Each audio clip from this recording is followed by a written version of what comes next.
Welcome to What's New in Notebook 11. Over the next couple of short videos, we're going to be discussing the new features of what's in Smart Notebook 11. The first and the biggest change you'll notice is right up here up top. We've got a new toolbar that's called the Adaptive Toolbar.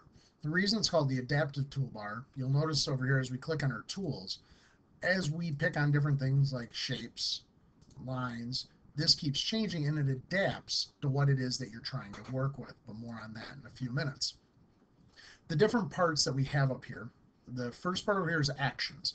These are things that control the full screen, like our screen capture tool, screen shade, table, smart document camera.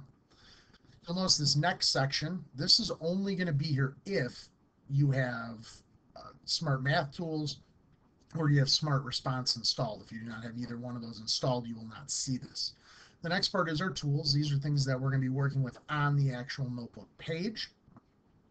And as we click on these, we have a new bar that pops up over here, and this is your properties. Now, these are not all the same properties that you'll have over here in your properties tab, but most of them will be here. Just like before, you can customize this. Just like before, you can right click anywhere up in this toolbar and your screen will pop up, or you can click on the gear that's over here.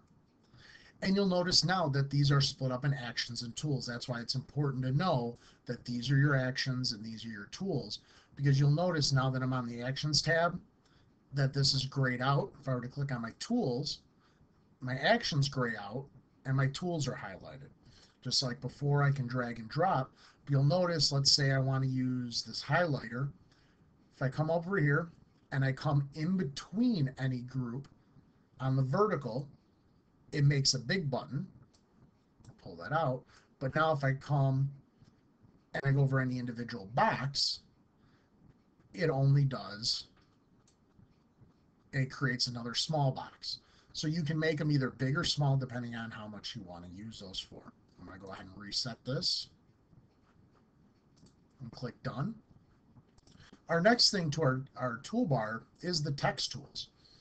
So if you click over here on the A with the underline, you're going to notice some things popping up over here. We got a couple predefined styles. You have your fonts, which all the fonts that are on your computer will be listed here, so you're not limited like you used to be. Font size, your bold, italics, underline, your color, your transparency level. But you'll notice this button right here, the red A with a couple lines. This gives you a few more options. You have your strike through, subscript, superscript. Here you can do some symbols, spell check, vertical alignment, or vertical text, and you have bulleted and numbered lists, so that makes life a little easier so you don't have to try to line those up yourself.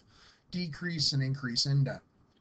Another thing that's been added in regards to text that is not in this toolbar, so if I go to Format, Paragraph, you'll notice now you have line spacing, so you can control your line spacing for depending on how much typing that you do.